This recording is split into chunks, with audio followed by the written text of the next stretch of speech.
Hello everyone, welcome to a new video. देखो, हम लोग ने पिछले क्लास तक हम लोग ने कर दिया था double displacement reaction. You can check it.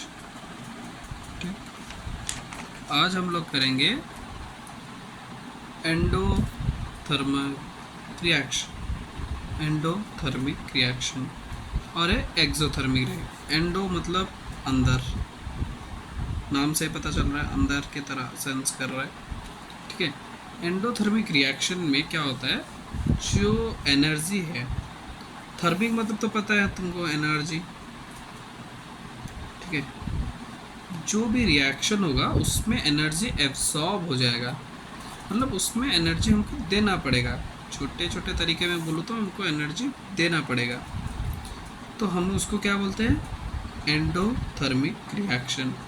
ऐसा कोई भी रिएक्शन ले लो जिसमें तुम्हें एनर्जी देना पड़ रहा है, जैसे कि मैं पानी को पिघलाऊंगा, ठीक है, सॉलिड में था उसको लिक्विड में करवाऊंगा, या फिर लिक्विड में था उसको गैस में कन्वर्ट कराऊंगा, तो मैं एनर्जी दे रहा हूँ, तो उसको हम लोग क्या बोलेंगे, एंडोथर्मिक रिएक्शन। जैसे NH4NO3, इसको क्या बोलते हैं, प्लीज़ कमेंट करना।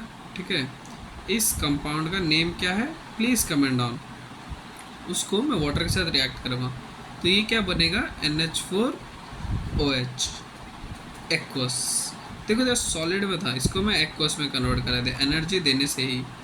ठीक है, इसका भी नाम बताना है, ये दोनों तो सेम ही है, एक्वस वाला छोड़ दो, एक का नाम बताना है तुम्हें बस। ठीक है, नहीं आएगा मैं बताऊंगा, कोई प्रॉब्लम नहीं है। अब आते हैं हम एक्सोथर्मिक रिएक्शन।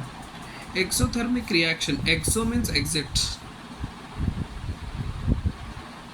एग्जिट नाम से पता चल रहा है, इसमें एनर्जी रिलीज होगा। जैसे carbon plus oxygen produces carbon dioxide.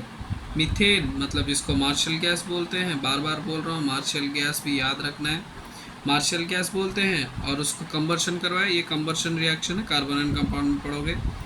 उसी को ही हम बोलते हैं CO2 plus H2O give rise to, उसके साथ तुम्हारा हीट निकलेगा या फिर एनर्जी निकलेगा। जिस रिएक्शन में एनर्जी बाहर आता है उसको बोलते हैं हम एक्सोथर्मिक रिएक्शन।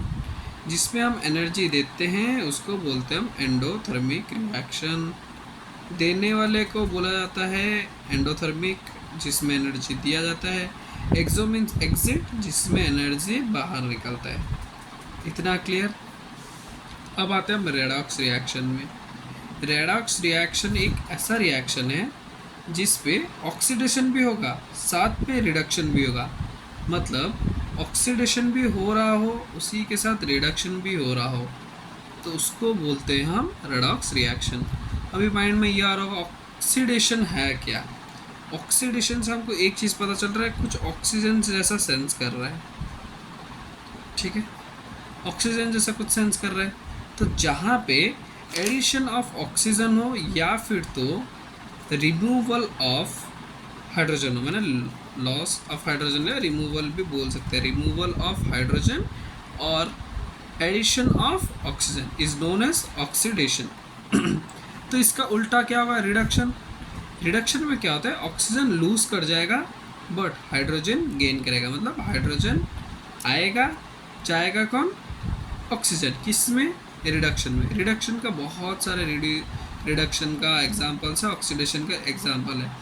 ठीक है, अब आते हैं हम देखो, ऑक्सीडाइजिंग एजेंट, रिड्यूसिंग एजेंट पता है क्या है, जो रिडक्शन करेगा वो ऑक्सीडाइजिंग एजेंट होगा, जो रिडक्शन करवाएगा, मैंने इसीलिए ऑक्सीडाइजिंग एजेंट यहाँ पे लिखा है, जो रिडक्शन करवाएगा, रिडक्शन करवा रहा है जो, कोई ना कोई तो रिडक्शन करवाएगा, उसको बोलते हैं हम ऑक्सीडाइजिंग एजेंट।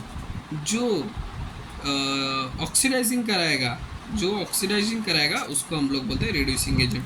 फॉर एग्जांपल यहाँ पे एक रिएक्शन, मैंने बेसिक रिएक्शन लिखा हुआ है, ऐसा तो रिएक्शन बहुत सारा है, ये बेसिक है, ये समझने के लिए ईजी है। ठीक है, zinc oxide plus carbon give rise to zinc oxide, zinc plus carbon monoxide. देखो यहाँ पे रिडक्शन हो रहा है, क्यों, ऑक्सीजन था, ऑक्सीजन चला गया, और यहाँ पे हमारा ऑक्सीडेशन हो रहा है, ऑक्सीजन ऐड हो रहा है। ये वाले प्रोडक्ट्स वाले साइड पे देखो, यहाँ पे ऑक्सीजन ऐड हो रहा है, तो यहाँ पे ऑक्सीडेशन हुआ, ऑक्सीडेशन जो होगा वो रिड्यूसिंग एजेंट होगा। ठीक है, वो रिड्यूसिंग एजेंट होगा। और जो रिडक्शन हुआ, मतलब यहाँ पे रिडक्शन हुआ, जिंक ऑक्साइड से ऑक्सीजन बाहर निकल गया, तो ये क्या होगा, ऑक्सीडाइजिंग एजेंट। देखो यहाँ पे भी मैंने डेफिनेशन में वही लिखा हुआ है, आप एक बार रीड कर सकते हो पॉज करके वीडियो को। मैं डेफिनेशन में क्यों नहीं घुसता हूँ, क्योंकि you have to know the concept, not the definitions, because definitions will not use in the exam. You can memorize the equations simply if I say, but if the question comes in different way then what will you do? अगर तुमको concept पता नहीं है then तुम क्या ही करोगे वहाँ पे, रिएक्शन तुम ये रट लोगे, ये अगर आ गया तो बढ़िया, नहीं है तो ख़त्म। इसलिए रटो मत, कॉन्सेप्ट्स तुम लोग के लिए मैं लेके आ रहा हूँ, फ्री ऑफ कॉस्ट है, आराम से देखो भाई, बार बार देखोगे, इजी वे में मैंने बताया हुआ है, ठीक है। अब आता है हम कोरिजन। कोरिजन में तुम लोगों को सबको पता है, कोरिजन नाम से ही पता चल रहा है कुछ ना कुछ ख़राब होना, ठीक है। तो इधर कोरिजन का मतलब क्या है, ग्रेजुअली कोई भी चीज़ ख़राब होता है, लाइक मेटल्स, ओनली मेटल्स ख़राब होते हैं, किसके टच पे आते ही, मॉइस्चर या फिर एयर या फिर कोई भी केमिकल्स के, वो सबके कांटेक्ट पे आते ही हमारा जो कोई भी मेटल है वो ख़राब हो जाता है। जैसे कि मैं बोलूँ, एक जगह है चिल्का लेक, ठीक है, अगर वहाँ कभी जाओगे तो सिल्वर पायल पहन के मत जाना, लड़की हो तो सिल्वर पायल पहन के अगर जाओगे, वहाँ पे एक ब्लैक कलर का तुम्हारा सिल्वर के ऊपर एक कोट बन जाएगा, जैसे मैंने लिखा है। क्यों, वहाँ पे जो वाटर है वो सॉल्टी वाटर है, सॉल्टी वाटर में क्या होता है, हाइड्रोजन सल्फाइड प्रेजेंट होता है, जिसकी वजह से वो एक कोट बना लेते हैं। ऑब्वियसली उसको निकाल सकते हो आराम से, घर पे गर्म पानी डाल के, बहुत सारा प्रोसेस है, उससे तुम निकाल सकते हो, बट वो कोटिंग क्यों आता है, क्योंकि कोरिजन होता है, ठीक है। अब आते हैं हम रिडक्शन, क्या, रेंसिडिटी। रेंसिडिटी मतलब एक ऐसा फिनोमिनन जिसकी वजह से ऑक्सीडेशन ऑफ फैट्स, मतलब सैचुरेटेड फैट्स हम स्पेशली बोलेंगे, जैसे डालडा घी को रखने से, देखो नॉर्मल मैं बताता हूँ, रेंसिडिटी होता है, एक डालडा घी है, डालडा घी बोल के एक घी आता है, ठीक है, उसको अगर ज़्यादा टाइम तक रख लोगे वो एक अजीब सा स्मेल होता है और टेस्ट भी अच्छा नहीं लगता है। एज मैं बोलूँ तो डालडा घी कंज्यूम मत करो, अनसेचुरेटेड हाइड्रोकार्बन है, उसको खाना नहीं चाहिए।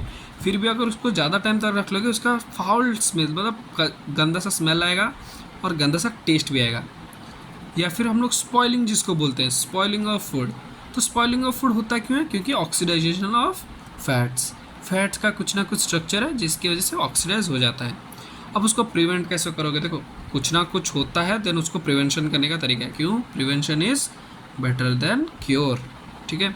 उसको प्रिवेंट कैसे करोगे, एयर टाइट कंटेनर रखोगे, उसको फ्रिज में रख सकते हो, मतलब रेफ्रिजरेट कर सकते हो, या फिर प्रिजर्वेटिव्स, मोस्टली कोल्ड ड्रिंक्स को प्रिजर्वेटिव्स डाल के ही प्रिजर्व किया जाता है, लाइक पेस्टिसाइड्स। क्यों वो इतना मीठा होता है ना, उस कभी और डिस्कस करेंगे कोल्ड ड्रिंक्स के ऊपर, ठीक है। तो इसमें हमको प्रिजर्वेटिव डालना पड़ता है, एंटीऑक्सीडेंट डालना पड़ता है, क्यों, ऑक्सीडेशन हो रहा है, तो एंटी मतलब क्या, नहीं हो, एंटीऑक्सीडेंट मतलब क्या, एंटी बॉडी या फिर एंटीबायोटिक्स, जिसके हमको हेल्प करता है किसी चीज़ को रोकने के लिए। तो ऑक्सीडेशन को रोकने के लिए हम एंटीऑक्सीडेंट्स यूज़ करते हैं।